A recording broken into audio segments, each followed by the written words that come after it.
The biggest thing I see people struggle with when trying to generate clients on LinkedIn, it's not necessarily getting your value proposition right. It's not necessarily starting a conversation.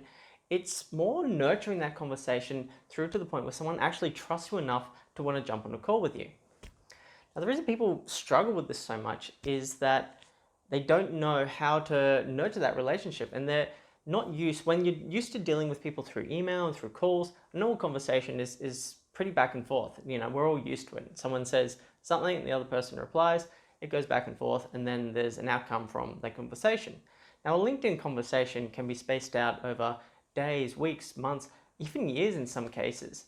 And the idea is that you need to have some sort of process in place to follow people up who have shown interest in what you do.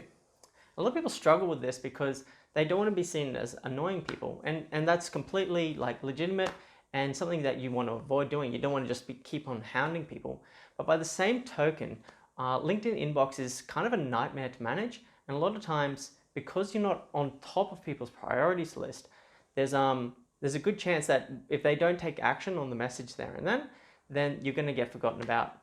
I mean, even my own parents don't always reply to my messages. So if you're talking about a stranger on LinkedIn trying to, talk to you about something that isn't necessarily a priority at the moment, then what you're going to need to do is follow that person up, get permission to talk to them later, and really nurture that relationship through to the point where, okay, yeah, it's time to jump on a call. I really need to talk about this. You've got touch points in over time, so people are trusting you more, and they say, all right, this guy's legitimate. They might have seen some of your content, depending on how you're running your process on LinkedIn.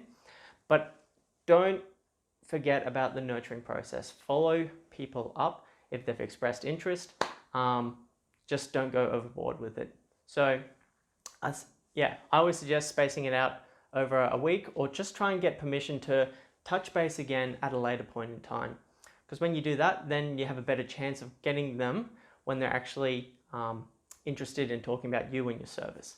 So I hope that helps. Don't forget about the nurturing process. When I actually built a process around nurturing on LinkedIn, something that was very if this, then that, I pretty much doubled my results in terms of my lead generation. So definitely don't ignore it. If you're interested in learning more how to nurture, head to b2bleads.com. Tons of great content and a great training on our 4-step process to generating leads on LinkedIn. Hope that helps. Have a great day. Cheers.